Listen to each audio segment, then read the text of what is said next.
दरवर्षी शाळा प्रवेशोत्सव हटके करण्यासाठी चर्चेत असलेल्या चांदूर रेल्वे गटसाधन केंद्र यांनी यावर्षी शाळेलाच गोकुलधाम बनविले असून विद्यार्थ्यांच्या स्वागताला चंपक चाचा, जेठालाल, पत्रकार पोपटलाल, दयाबेन, डॉक्टर हाथी, आत्माराम तुकाराम भिडे, रोशन सिंग सोनी आदी कलाकारांनी हजेरी लावली। यावेळी गटसाधन केंद्रातील कर्मचाऱ्यांनी या सर्वांच्या वेशभूषा साकारल्या। त्यामुळे विद्यार्थ्यांमध्ये एकच उत्साह संचारला असून सर्व गावच शाळेच्या प्रवेशोत्सवात रमले। शासनाच्या निर्देशाप्रमाणे जिल्ह्यात सर्वत्र 23 जून रोजी शाळा शुभारंभ करीत विविध उपक्रम राबविण्याचे आदेश होते। त्याचाच एक भाग विद्यार्थ्यांची सध्याची सर्वात आवडती मालिका असलेली तारक मेहता का उल्टा चष्मा याच मालिकेची थीम घेऊन तालुक्यातील पीएम श्री जिल्हा परिषद प्राथमिक शाळा पळसखेड येथे शाळा प्रवेशोत्सव साजरा केला।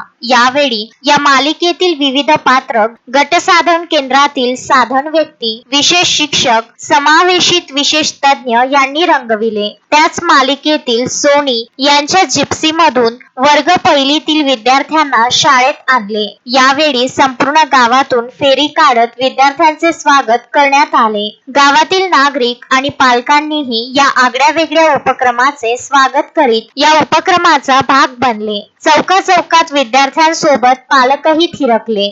कार्यक्रमाच्या यशस्वीतेसाठी शाळेचे मुख्याध्यापक संजय शेलोकार, तुळशीराम चव्हाण, सुशील देशमुख, प्रीती सपकाळ, कुमुदिनी मेश्राम, गटसाधन केंद्राचे साधन व्यक्ती विवेक राऊत, मंगेश उल्ले, निखिलेश दानापूरकर, विजय दवाडे, दीपमाला कुमरे, अनिल गोंडसे, रणजित राजूरकर, श्रीकृष्ण हिवराडे, वर्षा गादे, प्रमोद तागडे यांनी परिश्रम घेतले।